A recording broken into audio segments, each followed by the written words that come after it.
Hello friends, welcome to another summer living vlog, and I'm just going to be sharing with you this make ahead rich plum chutney that I love to make using the plums from our tree.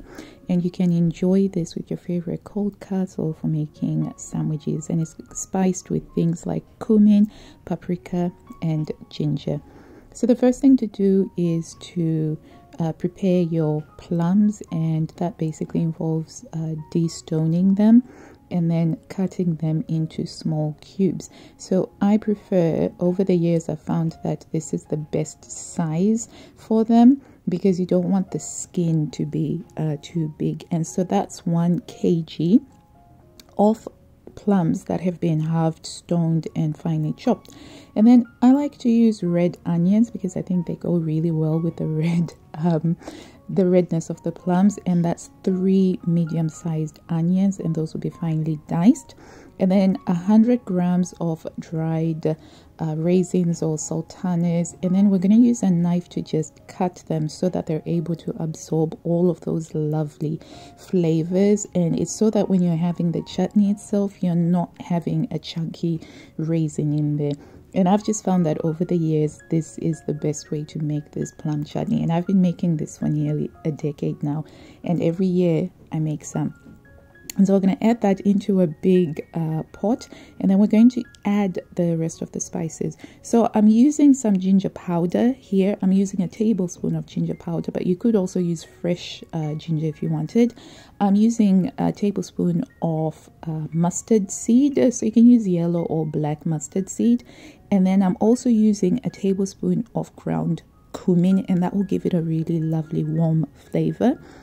I also add 1 tablespoon of paprika, and then with the chili flakes, depending on how hot you like your chutneys, you can obviously add a bit more. I'm adding a teaspoon on there, but the more you add, the spicier it gets.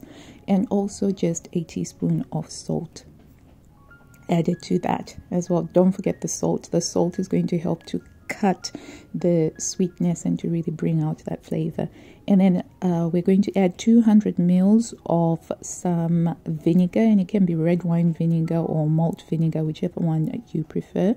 And we're just going to bring this to a very quick simmer so that the fruit can become soft and tender. So we don't add the sugar yet at this point. In the past, I did try before just adding everything together, but I did find that it impacted the flavor, that it was better to mix everything, have it going for about 5 to 10 minutes before you then add in the sugar.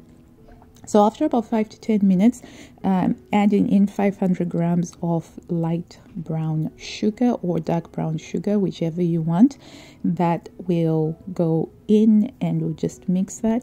And then we'll let that simmer for about 40 to 45 minutes uncovered so that it can reduce. And if you find that yours hasn't reduced, just keep on cooking it on low until it has reduced to the texture that you want, because it does depend on the water content in your plums.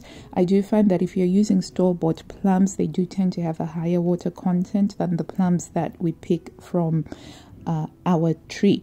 So you just have to keep an eye on it, and you just want a texture that is spreadable and not too thick. There has been a couple of years where I accidentally made it too thick and it was too sticky and unspreadable because I let it on there for too long.